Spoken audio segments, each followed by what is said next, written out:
menyimak yang tidak hadir ya. Baik, terima kasih. Selamat sore ya, kembali saya ucapkan selamat sore ya. Assalamualaikum kepada teman-teman mahasiswa. Sudah ada 16 orang di sini ya, Pak Wilhelmus, Pak Ahmad Supriyadi, Pak Santodi ini masuk lagi sini lagi ya. Pak Santodi kelas ini nih. Bukannya kelas Sabtu. Nah, saya bingung nih Pak, makanya nggak apa-apa lah. biar lebih saya ini ikut yang kelas Sabtu ya Pak ya, pajaknya ya Pak ya. Sabtu kemarin udah Pak Santodi, tapi ya dipastikan lagi ini kan kelas 60 berapa? 65 ini ya. Oh, gitu 65. Ya Pak ya. 9 Pak. 6 berapa? 69 ya. Ya, Oh, Pak Santodi cek saya lagi ya. Dulu deh Pak ya. Nggak apa-apa kalau mau ikut juga. Pak dokter ini ya.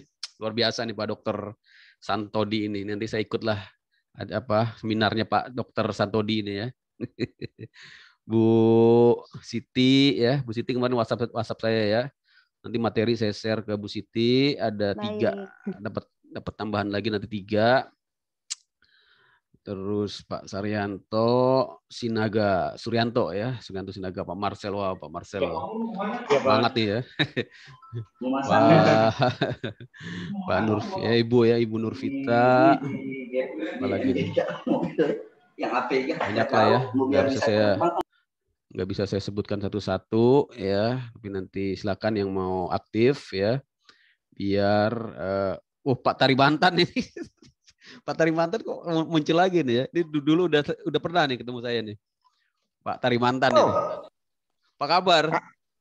Hah? Pak Tarimantan apa kabar? Hah? Halo. Halo. Pak Tarimantan. Tarimantan. Kedengeran Pak ya? Maaf.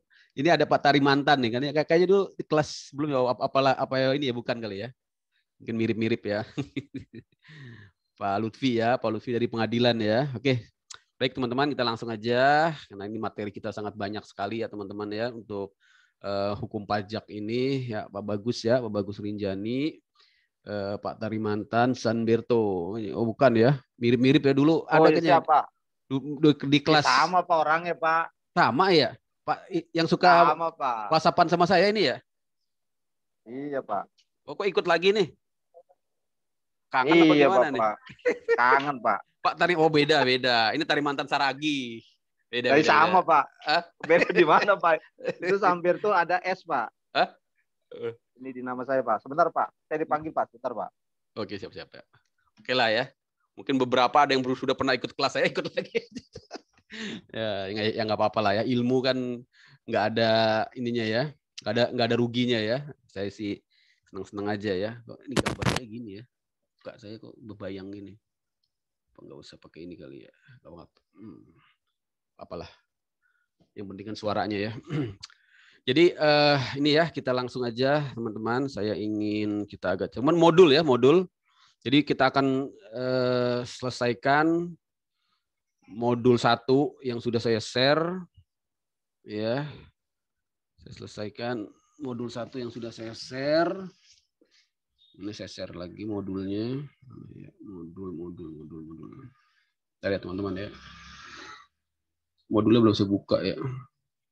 Udah nih. Oke, modulnya sudah ada. Tinggal saya share. Jadi sebenarnya intinya sih ada di modul semua ya. Ada yang chat nih siapa nih? Saya baca dulu ya. Maaf Liv. Pas Santodi lift. Tarimantan ya, Tarimantan Saragi. Waktu itu suka WhatsAppan sama saya tuh Pak Tarimantan Saragi. Ya Pak, izin Pak, saya sembari rapat Pak. Oh iya, siap. Aman. Headset tetap lengket Pak. Siap, denger aja. Ya Nanti Pak. kalau mau ada pertanyaan chatting juga boleh. Siap Pak. Seru sebenarnya pajak ini sebenarnya seru ya. Nah ini ya, jadi modul ini kita habiskan hari ini ya, ada 5 bab ya teman-teman ya, kita lihat di daftar isi itu ada 5 bab ya, mulai dari pengantar pajak kemarin udah ya, jadi kemarin kita selesaikan ini semua. Teman-teman yang masih pengen lihat lagi bisa dilihat rekaman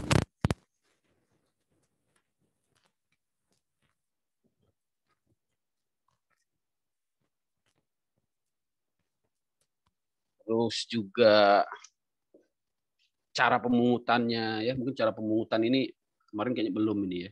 Jadi kalau kita lihat cara pemungutan pajak ya teman-teman, itu ada 3 ya. Ada yang menggunakan stelsel real. Ini flashback sedikit ya, karena kemarin kayaknya kelewat ini. Ada yang menggunakan stelsel real, stelsel fiktif, dan stelsel campuran. Ya, apa sih maksudnya? Maksudnya sih bisa dilihat di modul ya. Bisa dilihat di modul. Halo ya. Pak, halo. Aja, ya. Sekarang asas Pak ya? Halo. Halo, siapa nih? Pak. Halo. Sekarang asas Pak ya? Oh, sekarang masih ya asas, masih asas. Masih asas, Pak. Tapi ini saya flashback dikit lagi ke pertemuan pertama. Karena ada yang kelewat nih kayaknya nih. Oh iya, kayaknya ada kelewat nih, Pak. Masih asas. Jadi masih asas itu dasar ya, emang masih dasar banget ini kita. Ini yang nanti pertanyaan-pertanyaan mungkin yang terlalu teknis melebar ya mungkin kita batasi. Memang masih berbicara seputar asas-asas ya, Bapak-Ibu ya. Jadi tadi Pak Wilhelmus Duni ya. Jadi ini ya untuk yang kemarin kan pengantar perpajakan ya mungkin ada saya lihat ini stelsel real, ini belum dibahas ya. Ya, belum itu, Pak. Belum ya. Jadi maksudnya apa? Bapak-bapak ada yang tahu atau sudah baca di modul ya? Saya buka ya.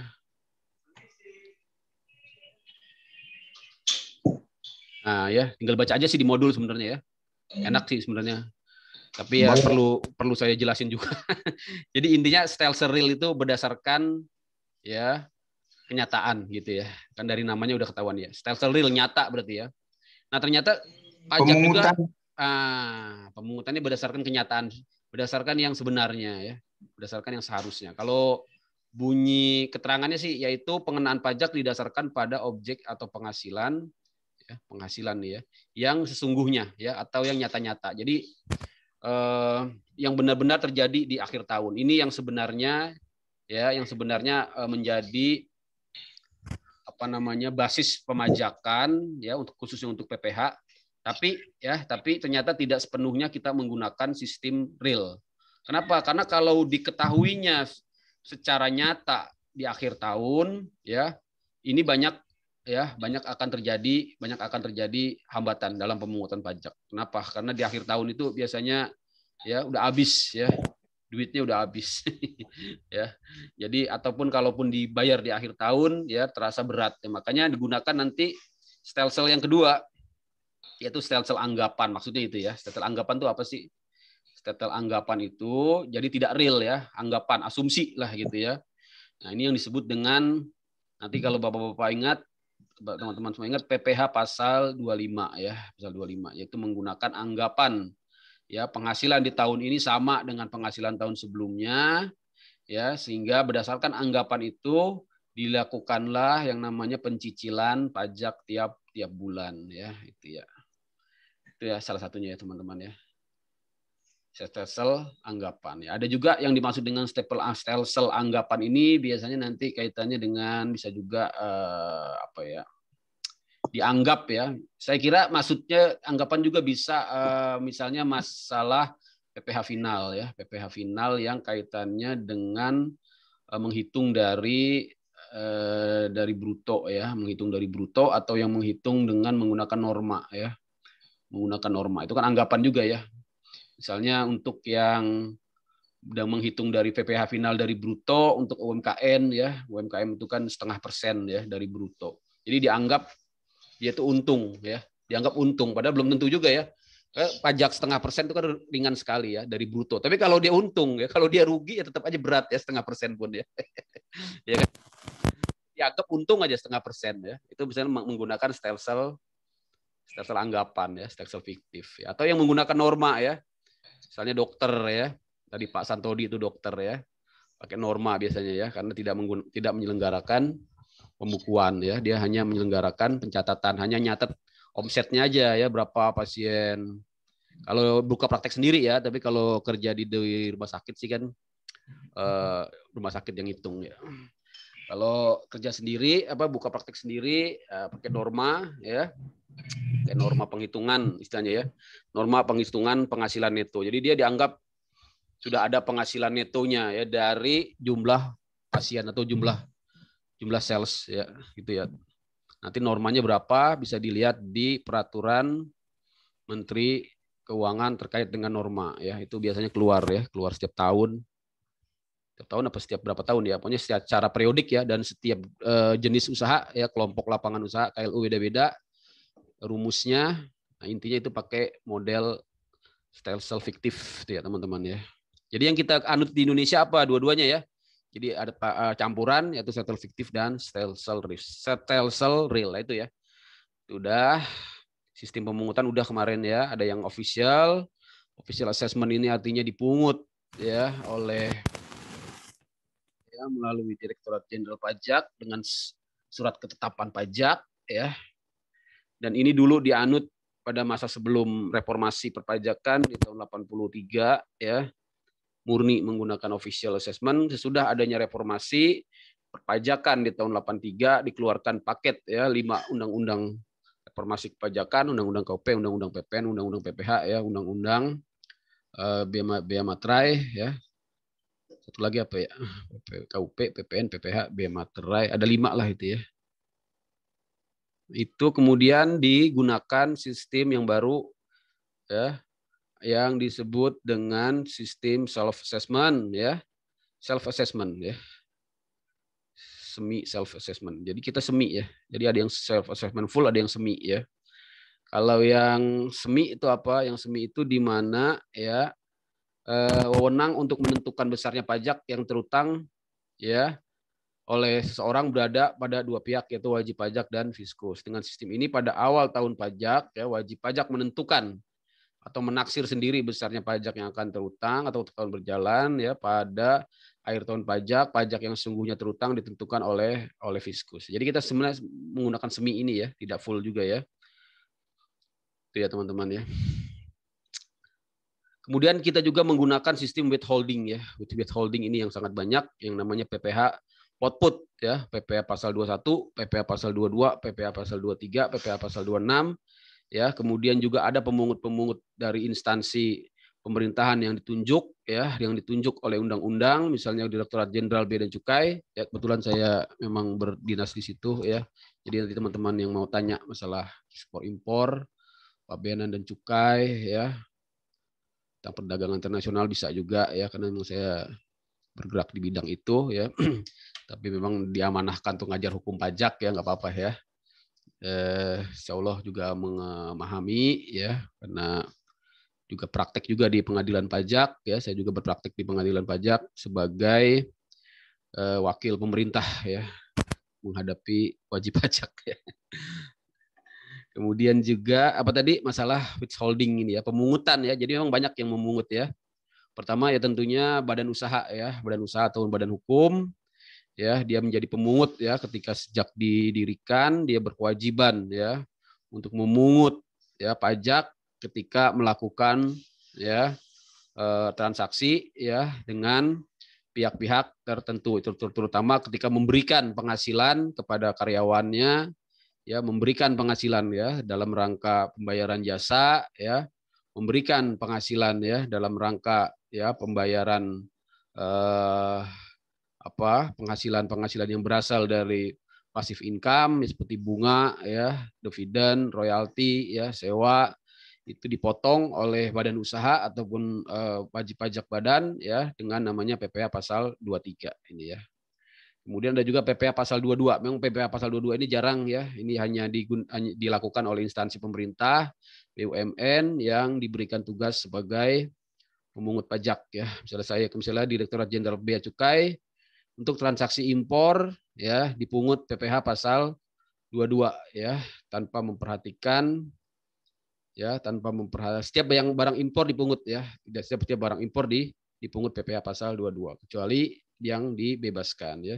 Seperti sekarang dibebaskan dari pemungutan PPh pasal 22 terkait dengan insentif COVID ya, sampai dengan bulan Juni, bentar lagi ya, bulan Juni 2021 sudah tidak diberikan lagi, atau mungkin diberikan lagi nanti juga kita nggak tahu ya. Yang jelas berdasarkan Peraturan Menteri Keuangan nomor 9 tahun 2021 yang baru keluar bulan Februari kemarin, insentif COVID, salah satunya pembebasan ya PPh pasal 22 untuk impor ya. Itu hanya diberikan sampai bulan Juni 2021. Kayaknya sih diperpanjang nih, kayaknya COVID naik lagi ya. Jangan sampai sebenarnya ya, tapi ya gimana ya, kita nggak tahu. Kemudian ada PPh pasal 26 ya, teman-teman saya lihat di sini, ini saya kasih bold aja. Di modul ada ya, tapi belum saya jelasin. Di modul ini makanya saya jelasin, karena ini adanya di pelajaran PPh. Ya, adanya di pelajaran PPh. Ya. PPh pasal 26 itu apa? PPh pasal 26 itu nanti kaitannya dengan transaksi lintas negara ya, transaksi lintas negara ketika Bapak Ibu ya memberikan ya penghasilan atau membayar ya, memberikan pembayaran ya atas jasa ya, jasa sih enggak ya, atas itu tadi ya apa namanya, pasif income ya. Jasa ya, jasa juga ya, jasa juga pasif income ya, terutama pasif income.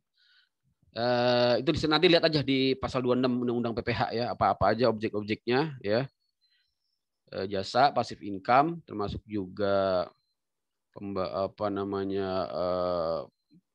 barang tidak berwujud ya, barang tidak berwujud jasa ya. Itu harus memotong yang namanya PPh pasal 26 ya, sebesar 20% dari bruto ya, itu teman-teman ya. Itulah sistem yang ada di kita. Nah, kemudian kita bicara tentang yurisdiksi pemungutan pajak. Inilah yang sangat menarik sekali, nanti akan sangat banyak kita bahas di pelajaran besok ya tentang pajak internasional. Kenapa? Karena dari 3 yurisdiksi yang kita catat ini akan nanti banyak menimbulkan sengketa ya, sengketa pemajakan. Kenapa? Karena 3 asas ini dapat dilakukan ya secara bersama-sama dan bisa dikenakan terhadap satu subjek pajak ya. Akibatnya seorang subjek pajak itu bisa dikenakan 2 kali pemajakan oleh negara yang berbeda ya, dengan dua asas ya, misalnya asas domisili dan asas sumber ya. Kalau asas kebangsaan ini jarang ya. Asas kebangsaan ini nanti biasanya negara-negara yang tertentu ya, Amerika, Kanada ya, itu menggunakan asas kebangsaan ya. Nggak banyak ya, nggak banyak. Kebanyakan sistemnya menggunakan asas domisili. Asas domisili ini artinya negara berwenang ya. Negara berwenang untuk memajaki penghasilan dari orang ya ataupun warga negara ya ataupun badan yang berdomisili ya, berkedudukan di negaranya. Teman-teman bisa baca ya. Nah, asas domisili ini nanti akan berbenturan dengan asas sumber ya, kalau terjadi transaksi lintas negara ya, karena penduduk yang berdomisili di negara asing ya, misalnya ditaruhlah di mana ya, Singapura lah gitu yang dekat ya. Dia bisa juga dikenakan pajak di negara Indonesia dengan asas sumber ketika dia mendapatkan penghasilan yang bersumber dari Indonesia. Inilah nanti yang kita kenal dengan yang namanya double taxation ya. Bagaimana cara menanggulangi double taxation? Nanti dibuat yang namanya perjanjian penghindaran pajak berganda yang disebut juga dengan tax treaty ya. Nanti kita bahas di pertemuan besok. Banyak sekali. Itu ya teman-teman ya. Nah, apa yang diterapkan di Indonesia ya, di Indonesia tadi ya, Indonesia mengenakan worldwide income ya terhadap wajib pajak dalam negerinya ya. Terhadap wajib pajak dalam negeri dikenakan worldwide income ya berdasarkan pasal 4 ayat 1 Undang-Undang PPh ya. Jadi definisi penghasilannya sangat luas sekali. Ini kalau kita lihat yang namanya definisi penghasilan ini ya all in ya, semua masuk ya. Jadi objek pajak penghasilan setiap tambahan kemampuan ekonomis ini kita harus hati-hati ya. Karena memang di sini ya sapu jagat di sini ya. Setiap tambahan kemampuan ekonomis ya yang diterima. Nah, memang di sini ada kata kuncinya ya teman-teman ya. Yang diterima atau diperoleh ya. Oleh wajib pajak ya. Nah, asalnya dari mana ya? Dari Indonesia maupun dari luar negeri. Jadi dalam dan luar negeri baik penghasilan kita ya seperti itu misalnya tadi itu ya, misalnya Pak Santodi ya, dokter ya, juga sering praktek di Singapura gitu kan. Penghasilannya di Indonesia ada ya dari rumah sakit ya. Kemudian juga praktek di Singapura, dapat penghasilan juga dari Singapura. Nah, berdasarkan asas worldwide income yang kita anut maka Pak Santodi tadi ya, izin ya Pak Santodi, Pak Santodi udah nggak ada ya. Itu terkena asas worldwide income. Jadi penghasilannya semua dipajaki di Indonesia. Itu ya teman-teman ya. Nah, kemudian apa yang dimaksud dengan penghasilan berdasarkan asas worldwide income ini juga yang dipakai, jadi bisa digunakan untuk konsumsi ya, untuk konsumsi atau untuk menambah kekayaan ya. Nah, yang harus diperhatikan ini kata-kata ini, dengan nama dan dalam bentuk apapun. Nah, ini ya artinya mau itu ya, nggak peduli ya mau hartanya itu hasil dari ya bekerja ya, hasil dari mana ya, atau kasar apa namanya ekstrimnya hasil dari ngepet gitu ya. Kemarin babi ngepet lagi rame ya. Itulah dapat penghasilan ya dari babi ngepet, dari ngepet. Nah, itu juga masuk ke dalam objek pajak penghasilan. Itu ya teman-teman ya. Makanya ini harus kita waspadai ya. Karena ini bisa nanti berimplikasi tentunya ya ketika di pelaporan SPT ya kita tidak menyadari ini ya. Nanti implikasinya tentunya pada perhitungan pajak. Itu ya. Jadi kita menganut sistem worldwide income ya. Tapi di Undang-Undang Ciptaker ini prinsip worldwide income ini sedikit dikoreksi ya, sedikit dirubah ya karena ada pengecualian ya. Ada pengecualian untuk wajib pajak dalam negeri yang merupakan warga negara asing ya, yang dia dianggap memiliki keahlian khusus ya, tenaga ahli lah gitu ya. Dia tidak terkena worldwide income karena penghasilannya dikecualikan ya, penghasilan yang dari luar negeri dikecualikan dari objek pajak ya, yang dipajaki hanya penghasilan yang bersumber dari Indonesia, tapi dibatasi hanya selama 4 tahun. Nanti teman-teman silakan catat di Undang-Undang Cipta Kerja yang baru itu ya teman-teman ya.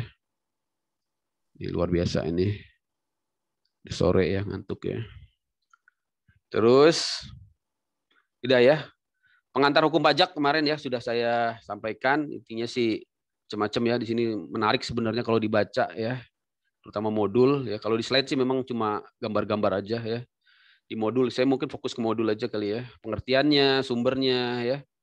Sumber hukum pajak. Ini secara normatif gitu ya. Dibagi dua ya, yaitu sumber hukum yang bersifat material. Sumber hukum material itu tadi ya, yaitu faktor-faktor pembentuk hukum ya.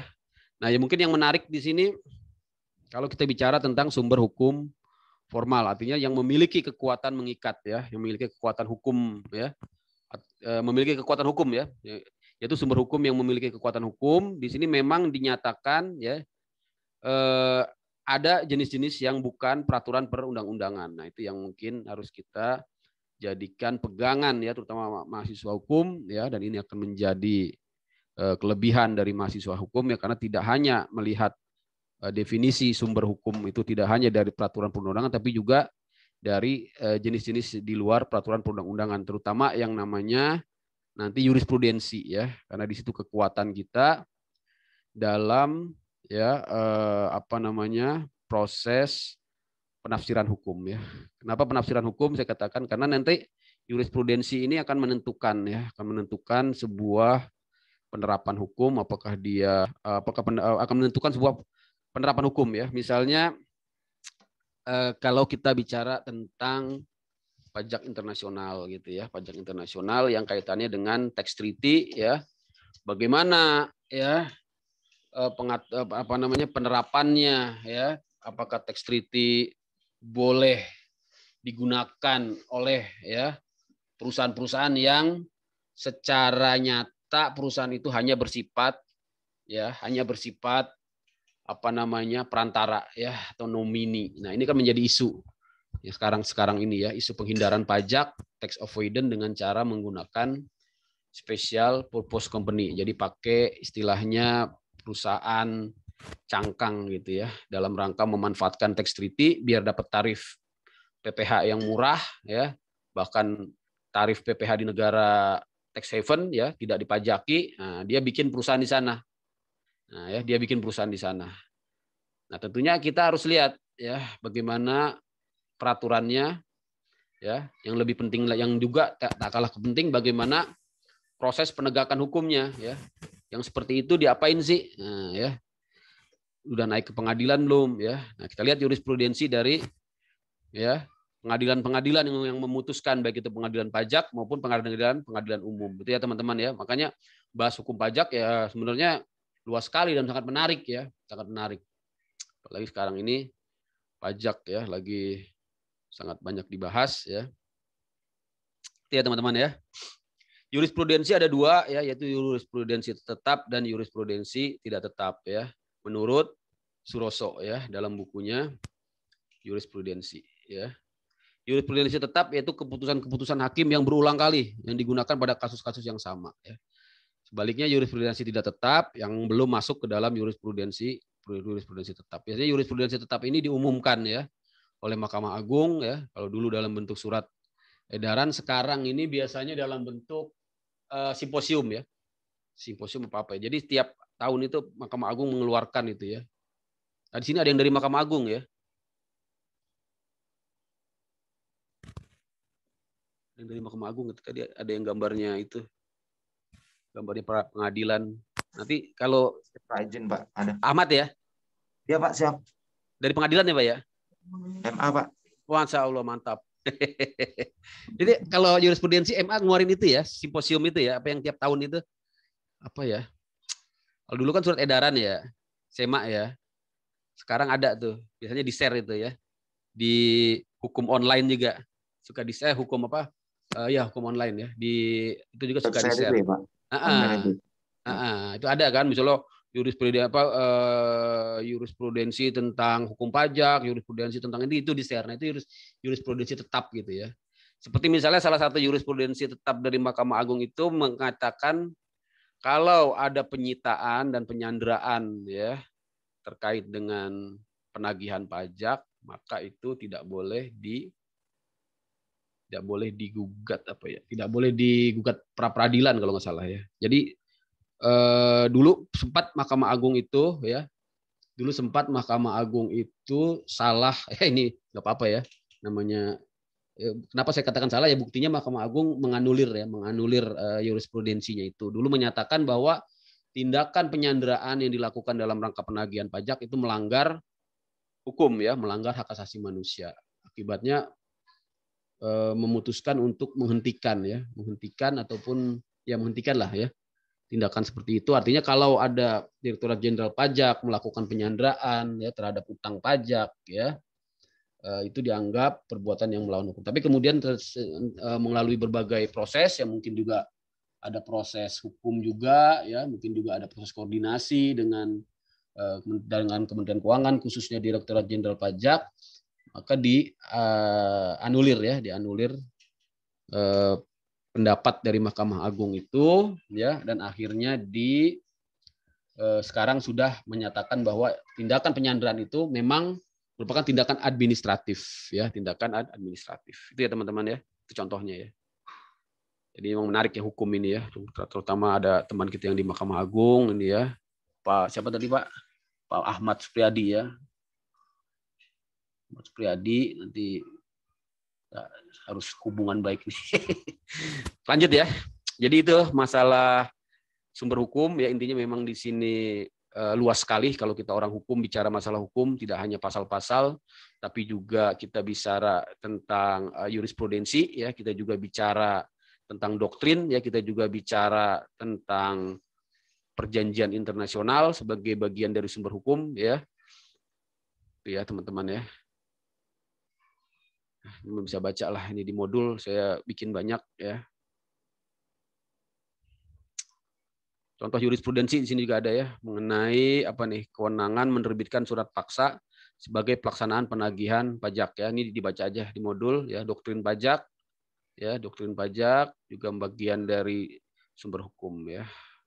Saya kira itu ya. Nah, mungkin ini yang ingin kita kembali ke asas sekarang ya. Kita kembali ke materi kita ya, karena udah mau jam 5 ini. Jadi teman-teman ya, di bab 2 ini kalau kita lihat memang ini banyak sekali ya. Mungkin yang paling penting penafsiran kemarin sudah ya. Penafsiran pajak ini macam-macam, ada 9 di sini ya, mulai dari penafsiran bahasa ya, gramatikal, penafsiran sahih ya, penafsiran sistematis, penafsiran sosiologis, ini harus kita kuasain ya. Ini sih teman-teman pasti sudah dapat nanti ya, atau sudah dapat di mata kuliah PIH ya, pengantar ilmu hukum ya, atau nanti di mata kuliah ilmu perundang-undangan ya, ilmu perundang-undangan. Jadi ini nggak perlu saya jelaskan ya. Cuman mungkin yang kaitannya dengan pajak aja ya, yang kaitannya dengan pajak, contohnya apa ya? Contohnya untuk penafsiran gramatikal, ini bisa dibaca ya. Misalnya dalam suatu peraturan perundangan melarang memarkir kendaraan ya pada suatu tempat. Peraturan tersebut tidak menjelaskan apa yang dimaksud dengan kendaraan. Nah, ya. Nah, maka di sini harus kembali ke pertama ya, harus dilihat dulu dari penafsiran gramatikalnya. Dari kendaraan itu tentunya dapat berupa roda 2, roda 4 ataupun sepeda ya. Dengan ini contohnya ya, silakan dibaca aja. Penafsiran otentik contohnya di Undang-Undang PPN kata-kata saat terutang. Nah, ini penting sekali ya teman-teman ya. Saat terutang PPN ya. Saat terutang PPN untuk barang kena pajak atau jasa kena pajak ya. Ini kita lihat ya. Bagaimana contoh penafsiran otentik. Nah, ini menjadi pertanyaan ya. Dan untuk menjawabnya tentunya harus dilihat dari penafsiran otentik. Apa sih yang dimaksud dengan penafsiran otentik?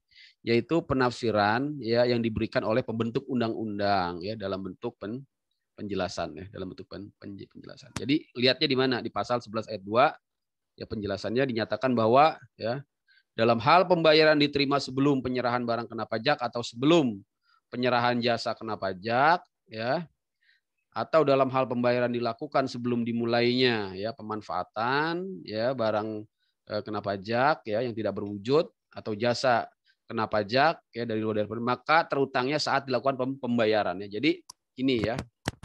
Jadi kita menafsirkan dengan penafsiran resmi ya, penafsiran yang berasal dari undang-undang itu sendiri ya. Penafsiran yang berasal dari undang-undang itu sendiri yang ada di dalam penjelasan. Jadi yang untuk menafsirkan kata-kata saat terutang PPN ya tidak hanya pada saat penyerahan tapi juga saat pembayaran ya. Jadi memang ini bentuk daripada penafsiran undang-undang ya, dan dengan menggunakan penafsiran resmi. Penafsiran historis artinya menggunakan ya sejarah hukum ya sebagai sarana untuk menemukan kebenaran material dari suatu bunyi perundang-undangan ya, sejarah hukum ya tentunya menggunakan ya bukti-bukti sejarah. Bagaimana melihat bukti-bukti sejarahnya ya, kita lihat bagaimana ya draft-draft ya, draft awal ya, naskah akademis ya, perdebatan-perdebatan yang terjadi di legislatif ya, memori van toelichting istilahnya MVT ya, teman-teman ya. Sosiologis ya. Artinya secara sosiologis dilihat bagaimana ya masyarakat ya memahami undang-undang itu seperti apa sih kebutuhannya ya. Kemudian secara ekstensif artinya ditafsirkan secara luas ya. Contohnya dalam hal listrik ini ya, teman-teman bisa lihat di undang-undang Kitab Undang-Undang Hukum Pidana ya. Listrik ini tidak ada ya, tidak ada di Kitab Undang-Undang Hukum Pidana ya, karena masih tempo dulu dibuatnya, tapi berdasarkan penafsiran ekstensif maka listrik yang tidak terlihat ya bisa dianggap sebagai benda. Saya kira itu ya teman-teman, ini dibaca aja. Timbul dan hapusnya utang pajak ya, ini juga sangat penting sekali. Kemarin udah saya bahas belum ya. Jadi intinya kalau kita bicara timbulnya utang pajak ada dua ajaran besar ya. Pertama adalah ajaran material ya. Ajaran material. Ajaran material inilah ya yang melahirkan sistem self assessment ya, yang melahirkan sistem self assessment. Kenapa? Karena dari ajaran material ini beranggapan bahwa timbulnya utang pajak itu ya terjadi tanpa diperlukannya ya penetapan pajak. Terjadi hanya apabila ada yang disebut dengan tatbestan ya, tatbestan. Ini ingat ya, ini bahasa pajaknya ya. Tatbestan ya, yaitu apa tatbestan sendiri? Yaitu suatu keadaan ya, keadaan perbuatan atau peristiwa ya yang harus dikenakan pajak ya. Nah, inilah yang mendasari timbulnya asas self assessment ya. Dengan asas ajaran material ini sehingga utang pajak itu timbul dari adanya tatbestan, bukan dari adanya bukan dari adanya surat ketetapan pajak atau surat tagihan pajak gitu ya teman-teman ya. Jadi dibaca aja. Nah, lawannya dari ajaran material adalah ajaran formil. Sebaliknya ajaran formil ya atau ajaran formal ya tidak melihat tatbistan ya.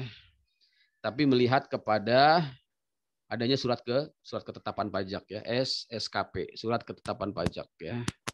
Ya, teman-teman ya. Kemudian bagaimana hapusnya pajak? Pajak hapus karena adanya pembayaran tentunya ya. Adanya kompensasi ya. Kompensasi itu apa? Kompensasi itu adalah menggunakan kelebihan untuk diperhitungkan dalam kekurangan ya, dalam kekurangan pajak atau disebut juga kredit pajak ya. Kredit pajak. Ini ada contohnya, teman-teman bisa baca di modul ya. Daluarsa juga bisa ya, karena ada luarsa udah lewat dari 10 tahun, udah lewat dari 5 tahun tidak ditagih-tagih, maka dia menjadi lunas ya, teman-teman ya. Kemudian apalagi setelah itu hapusnya utang pajak karena karena apa? Karena pembebasan ya, pembebasan. Pembebasan ini memang membutuhkan syarat ya, tidak semata-mata dibebaskan. Ada alasannya yang dibenarkan oleh undang-undang ya. Yang pertama disebut dengan quit selding ya. Quit selding ini artinya utang pajak berakhir karena fiskus meniadakan alasan ya secara peraturan perundang-undangan ya. Ya, teman-teman ya. Yang kedua dapat diberikan yang disebut dengan on-tething ya. On-tething ini yaitu menyesuaikan utang pajak formal dengan utang pajak nasional. Ini jangan dibaca aja ya di modul. Saya kira itu ya. Nah, kemudian mengenai asas ini ya. Kita lihat ya, di sini ada teori-teori pembenaran pajak ya. Ini sudah sangat sering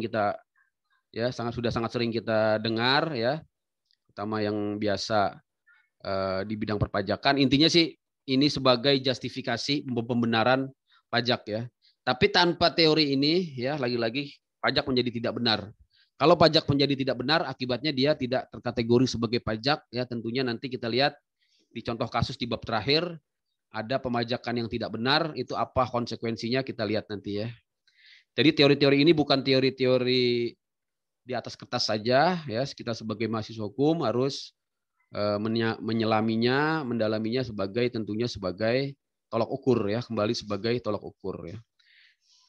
Teori asuransi ya, artinya mengasumsikan sebagai asuransi, seperti asuransi bahwa pemajakan itu teori kepentingan, adanya kepentingan ya, kepentingan siapa ya, kepentingan dari warga negara ya untuk dilindungi hak-haknya ya, maka dia berkepentingan untuk membayar pajak. Begitu juga negara berkepentingan untuk memberikan perlindungan yang tentunya memerlukan dana ya untuk memberikan perlindungan itu, maka di situ dibutuhkan pajak ya. Kemudian teori bakti ya atau teori kewajiban mutlak ini sebagai wujud bakti warga negara.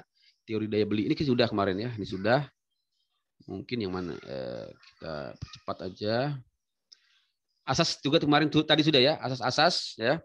Asas-asas yurisdiksi pemungutan pajak. Tadi udah barusan ya, asas domisili, asas sumber dan asas kebangsaan ya.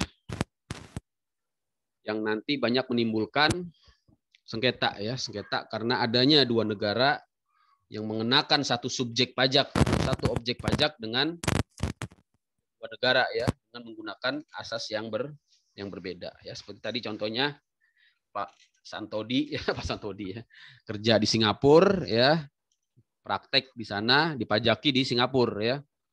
Nah, tapi ketika dia kembali ke Indonesia dipajaki lagi di Indonesia. Akibatnya terjadi dual taxation. Di Singapura ya dia dipajaki ya misalnya dengan tarif berapa ya di Singapura ya 20% gitu ya.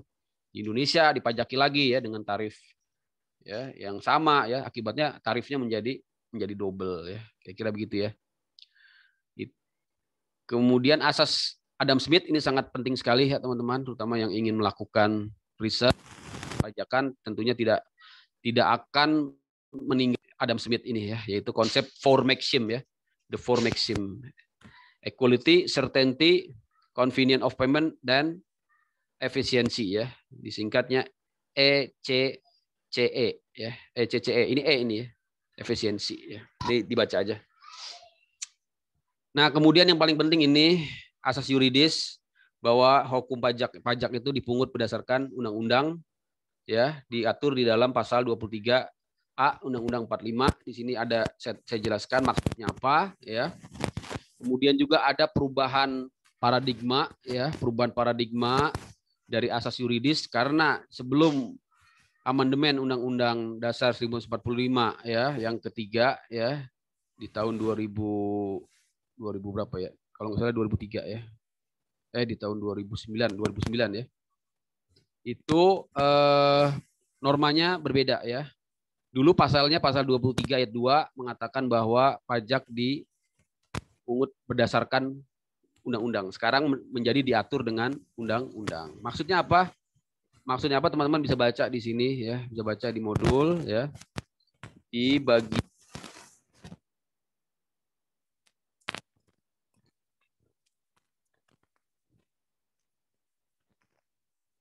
58 ya, halaman 58. Jadi setelah di amandemen ya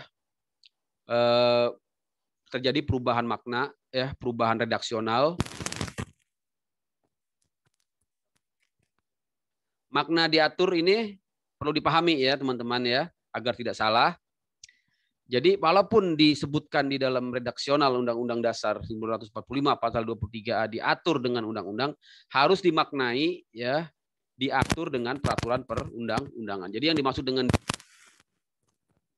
peraturan perundang-undangan ya, sebagaimana dimaksud di Undang-Undang Nomor 12 Tahun 2011 ya teman-teman ya.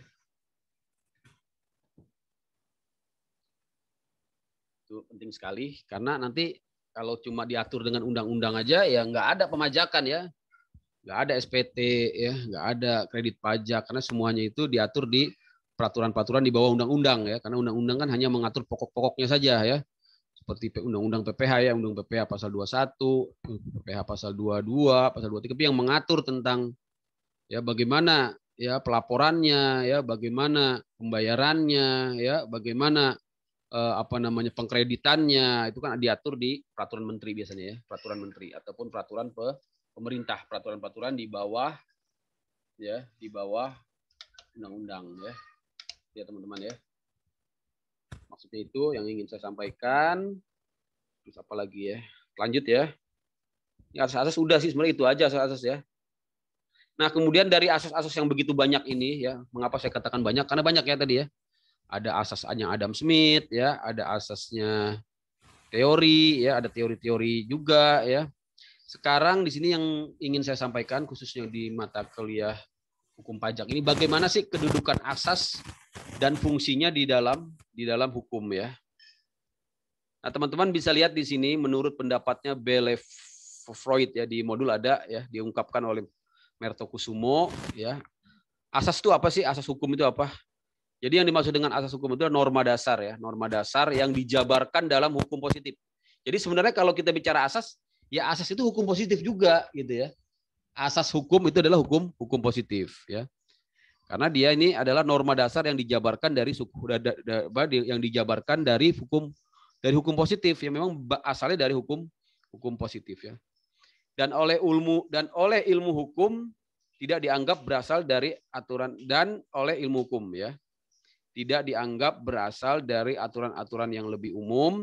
Asas hukum merupakan pengendapan dari hukum positif. Jadi di sini ya, pengendapan dari hukum positif dalam suatu masyarakat ya. Sehingga menurut T. Lianggi ya, asas hukum adalah dalil umum ya, yang dinyatakan dalam istilah umum tanpa menyarankan cara khusus dalam pelaksanaan. Ini memang cukup rumit sepertinya. Intinya sih di sini ya. Jadi asas hukum itu merupakan kaidah hukum yang konkret ya. Namun asas hukum merupakan ya, asas hukum bukan kaidah hukum yang konkret ya. Maksudnya tidak berbentuk pasal-pasal ya, tidak berbentuk peraturan-peraturan perundangan ya, pasal-pasal ya, ataupun peraturan perundangan ya, tapi dia merupakan latar belakang ya. Merupakan latar belakang. Kenapa dikatakan latar belakang? Karena dia mengandung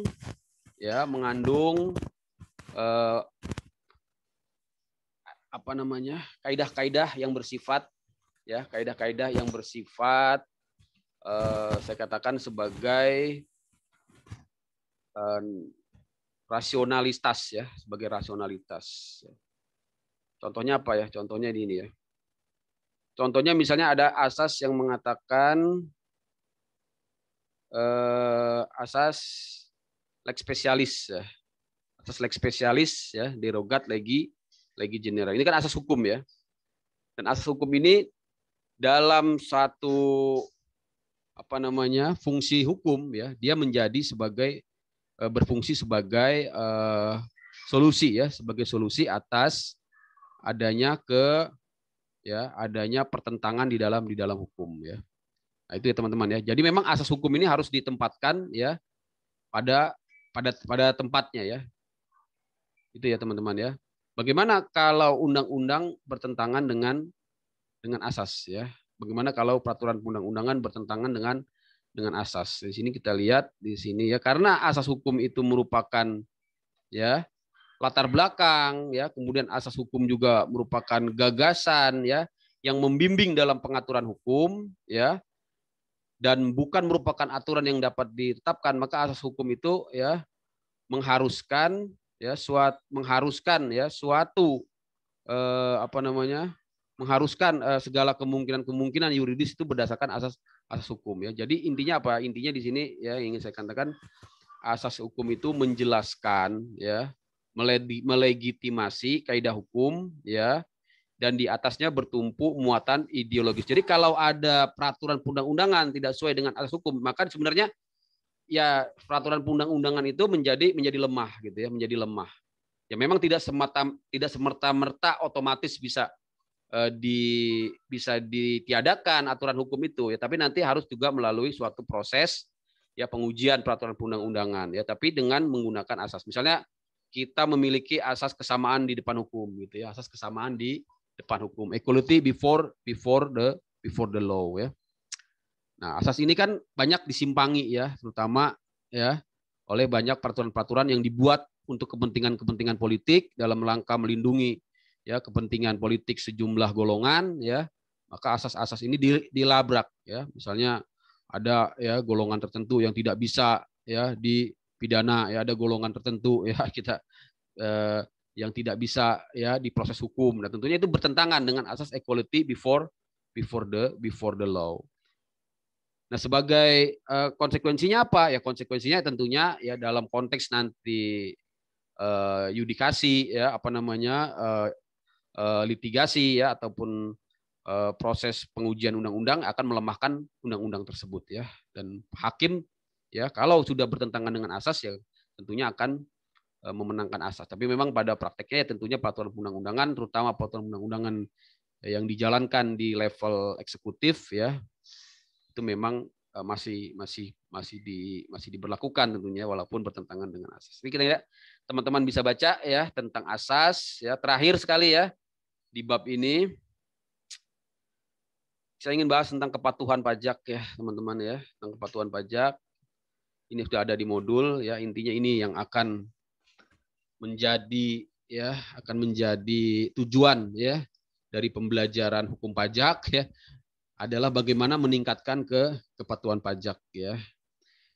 Apa sih yang dimaksud dengan kepatuhan pajak? Teman-teman bisa lihat di modul. Intinya adalah ada dua ya, yaitu kepatuhan pajak formil dan kepatuhan pajak material. Mungkin yang selama ini kita sudah rasakan ya, itu baru kepatuhan pajak formil ya. Contohnya apa kepatuhan pajak formil itu? Jadi kepatuhan pajak formil itu artinya secara formal ya, secara formal dia sudah memenuhi kewajiban perpajakannya. Misalnya menyampaikan SPT tepat waktu ya. Nah, itu yang kadang-kadang sering kita dengung-dengungkan ya di media sosial ya, terutama kemarin yang sudah bikin SPT langsung diupload ya, dan bukti penerimaan SPT-nya ya diupload, dibikin status. Wow.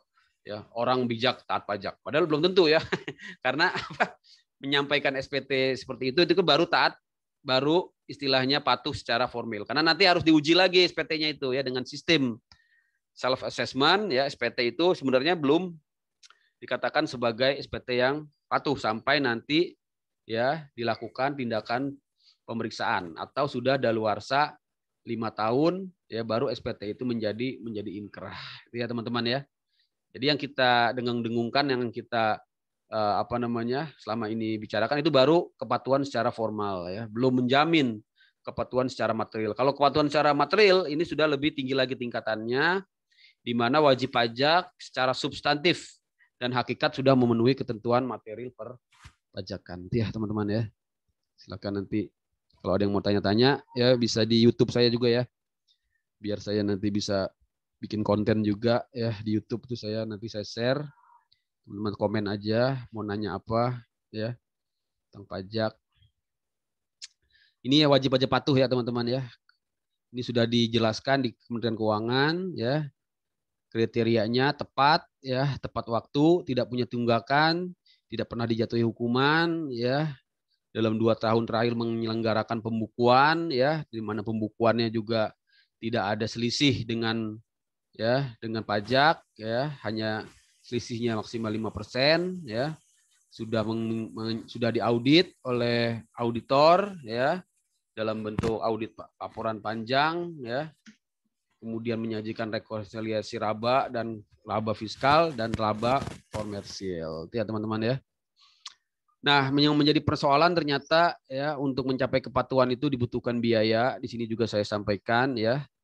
Karena ternyata tidak mudah untuk patuh ya, dibutuhkan biaya, misalnya biaya untuk ya mengupgrade pengetahuan ya, untuk menyewa untuk meng-hire ya konsultan ya, akuntan ya, termasuk menggaji pegawai-pegawai yang berkemampuan di bidang pajak ya.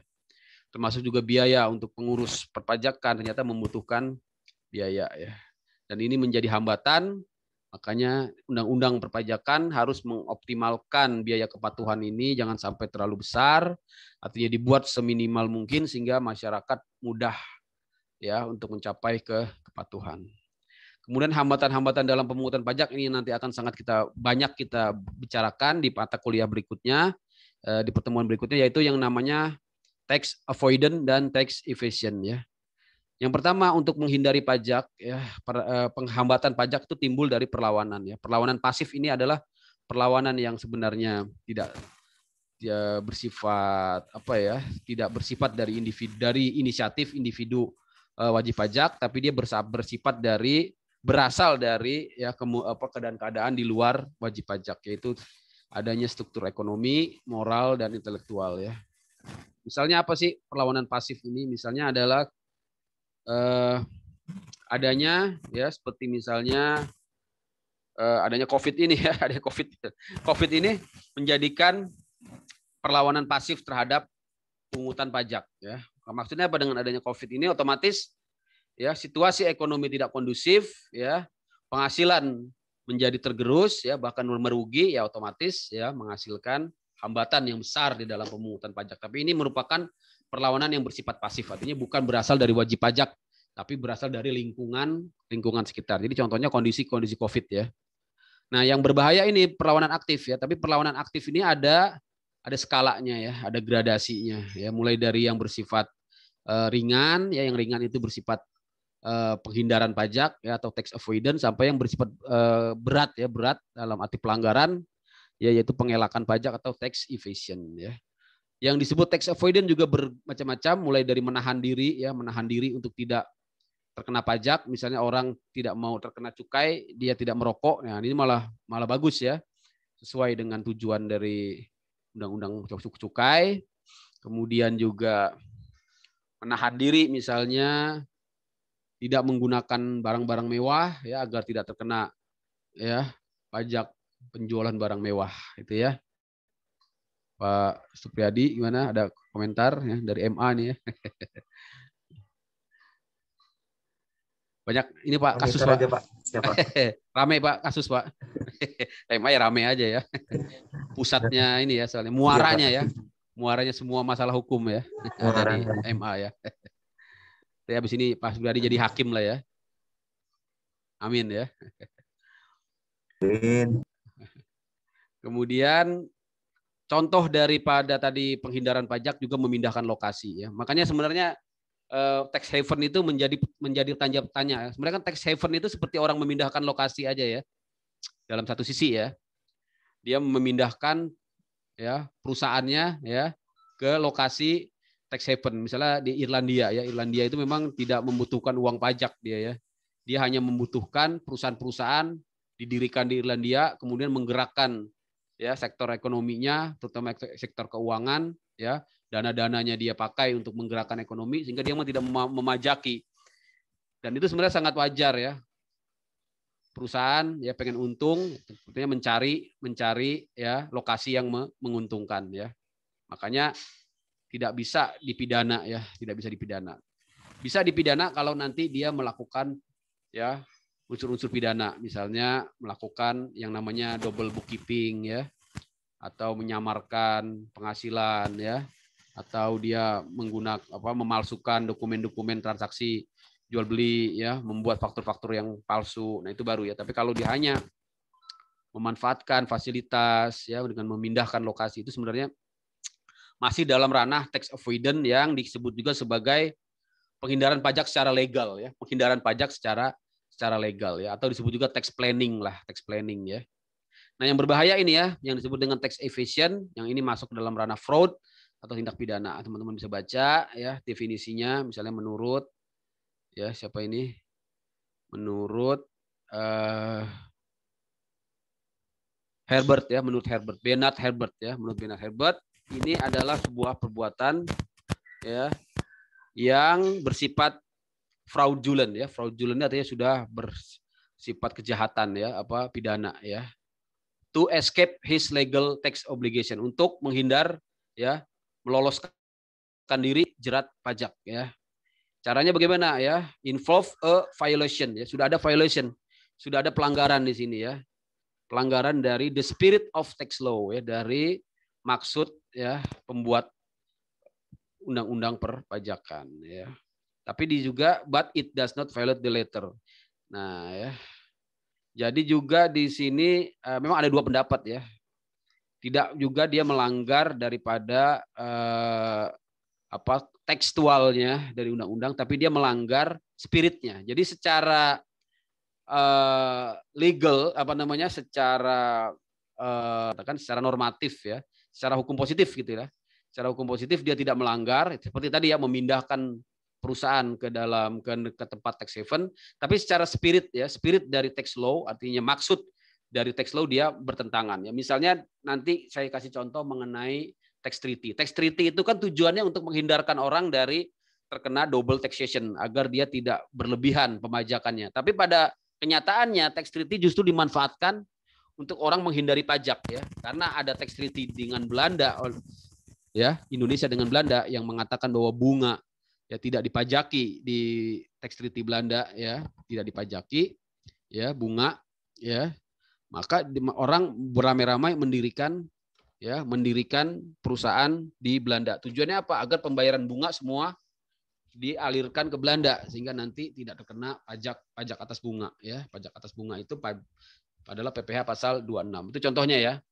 Nah, memang dia tidak melanggar. Oh, saya benar kok. Saya pakai tax treaty ya, saya mendirikan perusahaan di Belanda, tapi tujuannya jelas ya. Tujuannya adalah untuk menghindar dari pajak. Ya, itu dikatakan juga sebagai tax evasion. Jadi tax avoidance yang melanggar spirit dari tax law. Macam-macam ya definisinya. Itu salah satunya ya teman-teman ya.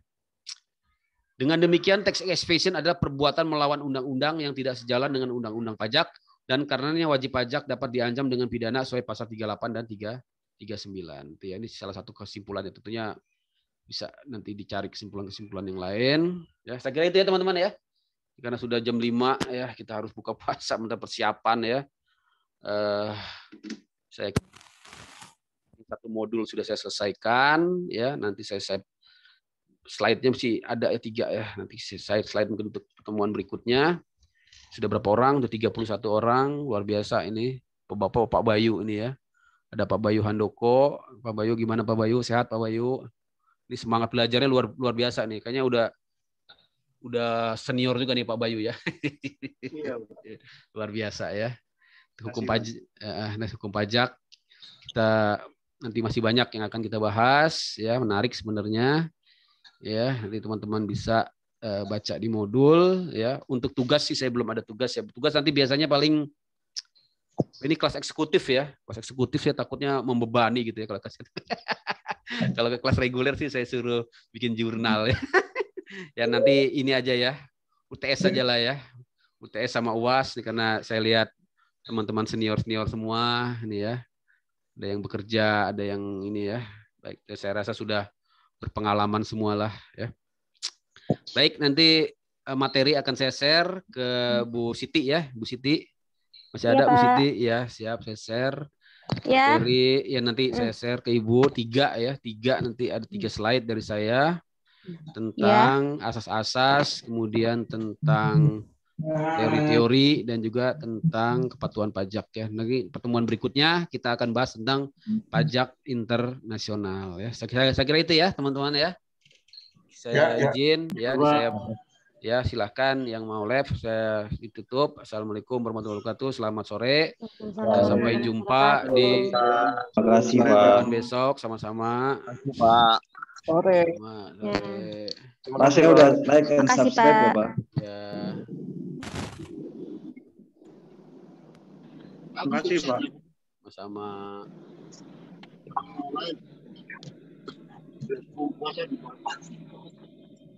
Bagus ini orang pajak.